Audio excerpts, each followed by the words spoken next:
Hey, what's up guys? So it's time to nerd out a little bit more and talk about computer processors. If you haven't watched my other video about RAM, I think it's good to watch before you watch this one, and you can just click this link right here and check it out. So what do most people know about computer processors? Hey, yo, check out this new computer processor I got, man. It's like 10 cores and it's like 40 gigahertz each core. No way, dude. That's so fast, man. You're so lucky. Alright, if you guys are a little curious about how these mysterious processors work, you should continue watching this video.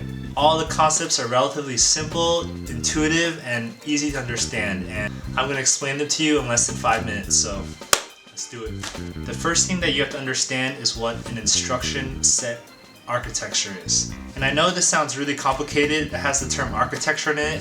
What the hell? Let's break it down. An instruction set architecture is a well-defined list of instructions that the computer processor must understand. That was a mouthful. Let's take an example. My name is Chef Dave. I have a particular set of skills that I've acquired over a very long career, skills that make me a nightmare for fruits and vegetables. A chef is just like a computer processor. Pretend I'm a chef.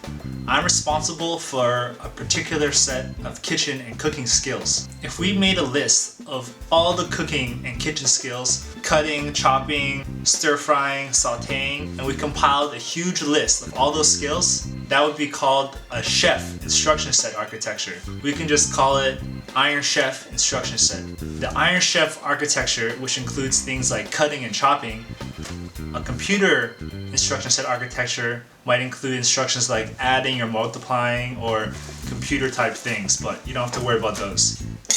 You know, I'm a respectable chef. I'm able to do everything that's on the Iron Chef instruction set list. I can do all those things, no problem. If I'm a chef and there's a million instructions that I have to be able to do, if I can't just do one of those instructions, I'm useless. Pretend if I can't do cutting, I'm a worthless chef. A computer processor has to be able to execute every single instruction in any particular instruction set. If you tell a computer processor to do 1 + 1 and it says 7, then it's probably less useful than a brick. Okay, so hopefully you're getting the gist of what an instruction set architecture is. Just think about chefs. Sometimes in nerd lingo we abbreviate it as ISA, so if you want to sound smarter you can say, I know what an ISA is. Actually, you should never say ISA, forget I said that. In your desktop computer and a whole ton of desktop computing for the past decades, they followed this instruction set architecture called x86. In a lot of mobile devices, like your smartphones, they have special processors which implement an instruction set called ARM. If you run into those terms, you'll know what they mean. Alright, let's talk about processors a little bit, not instruction sets. So this is a really important point. Multiple processors can implement the same instruction set.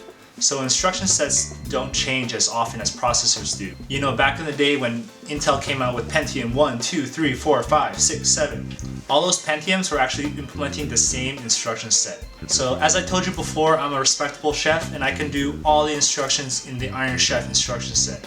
But I'm not the only one that can do them. If we go to the Food Network and call on Iron Chef Morimoto, he too can do all the instructions in the Iron Chef instruction set. He can do everything much better and much faster than I can. Not all chefs are created equal and not all processors are created equal. The reason why there's so many processors that are released every year is that each one outperforms its predecessors. They do the same instructions, but the newer ones just do them better.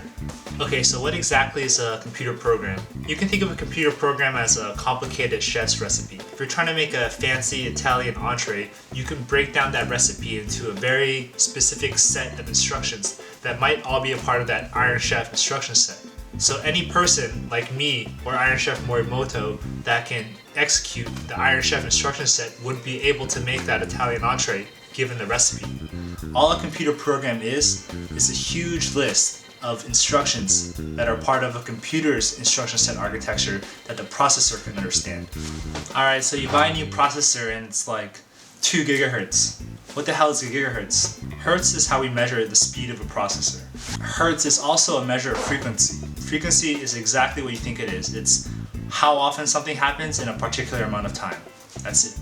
1 hertz is 1 cycle per second, and 1 gigahertz is a billion cycles per second. As we said before, not all processors are created equal. Processor A might take 10 cycles to execute one instruction, but another processor can do the same instruction in only 3 cycles. So which one's better? So a slower processor, but it perhaps could be more efficient with its cycles, could potentially outperform a faster processor, which is really fast, like 10 gigahertz, but it's super inefficient with its instructions. Alright guys, so that was some basic processor concepts. Thanks for your time, and I hope you enjoyed the video and you learned something. Remember, never say ISA in real life, or else you will be a douchebag. Peace out.